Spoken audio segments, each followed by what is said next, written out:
Hey fragrance lovers and enthusiasts, welcome back. It's Benjamin here at the Centaur Fragrance Channel talking about some more fragrances, some more beauties, some more interesting things that you might have never heard of. This is a niche fragrance and I'm happy to bring it to you. It is for the ladies. So ladies, I definitely am here for you, showcasing some of your fragrances. And gents, maybe you're looking for a gift. Maybe this is something you might consider, but this is honestly going to be a lukewarm review. This isn't sponsored.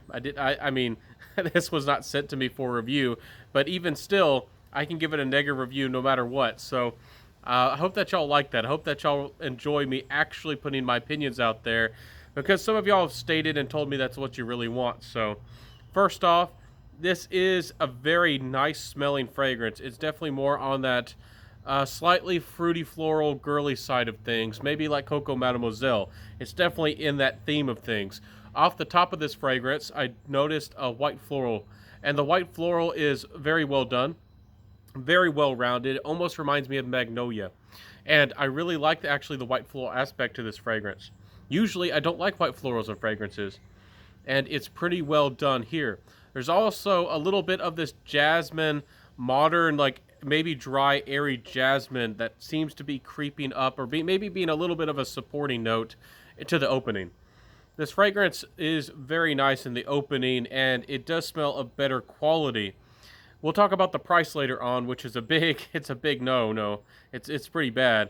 But overall, it's pretty nice, and definitely I think would be a great fragrance if it was priced in the 80 to $120 range.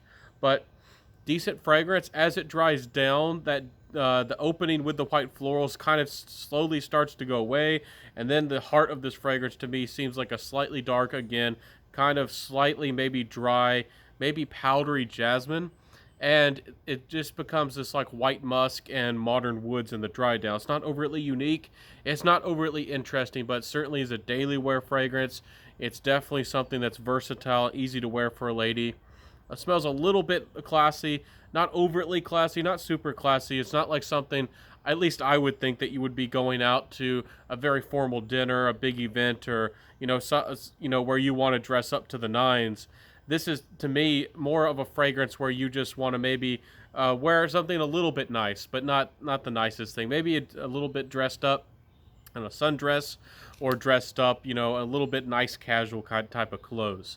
So it's a decent scent, not the most interesting, but fairly well done. Fairly well done. Longevity, not the best out of this fragrance, anywhere from 5 to 7 hours. I did test it on my skin, and projection is going to be maybe it's a little bit below average. It's not terrible, but certainly is not great. Sillage is maybe more on the average side. So performance leaves a little bit wanting, but it's not terrible, but definitely going to be a little bit more on the subtle side for you. Compliment factor wise, sometimes with these feminine fragrances, I feel comfortable going out and out, actually wearing them and actually getting people's opinions on them. This is one of those. I just brought the sample in the card and I said, would you like to try this fragrance on yourself or on the card? And I asked people and I got their opinions. With this fragrance, they they seem to like it. Some ladies actually were curious about it and want to know more, but once they heard more about the price tag, and that's you have to essentially order it online, they just didn't want anything to do with it. And I kind of feel them. If you're a lady out there, you can buy so many wonderful female fragrances. You can buy Versace's Olympia. You can buy no Versace's Eros Parfum, or Olympia, or any of those types of fragrances. Coco Mademoiselle, and it definitely will give you better projection, smell almost just as good pretty much. And the little difference in quality in this fragrance to me does not justify the price whatsoever. So what kind of prices are we talking about?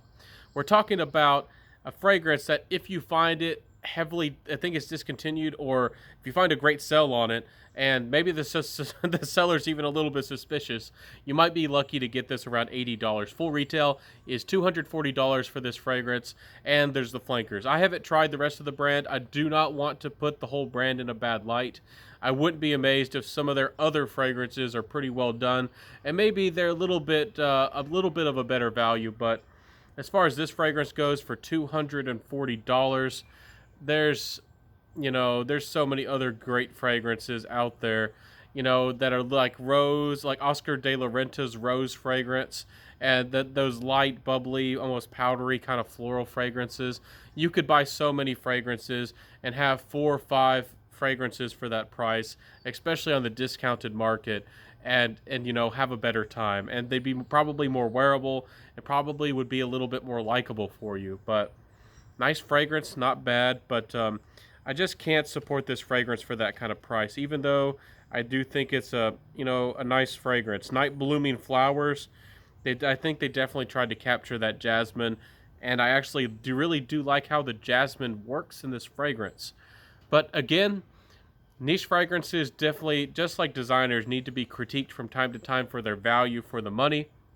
You can't just tell us about one nice note or a feature of your fragrance and that to be your biggest selling point just because we think that there is some of this rare or unusual or interesting kind of note. We really do need to feel like we're getting a good value for our money.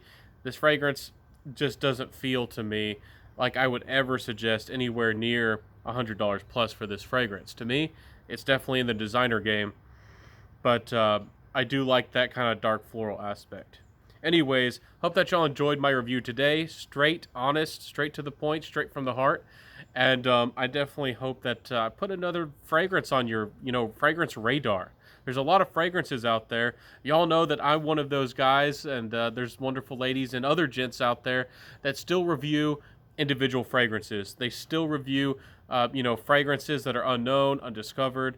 It's a lot easier to make a top 10 list. It's a lot easier to you know, review a popular designer fragrance that everybody's searching for the clicks and the YouTube views.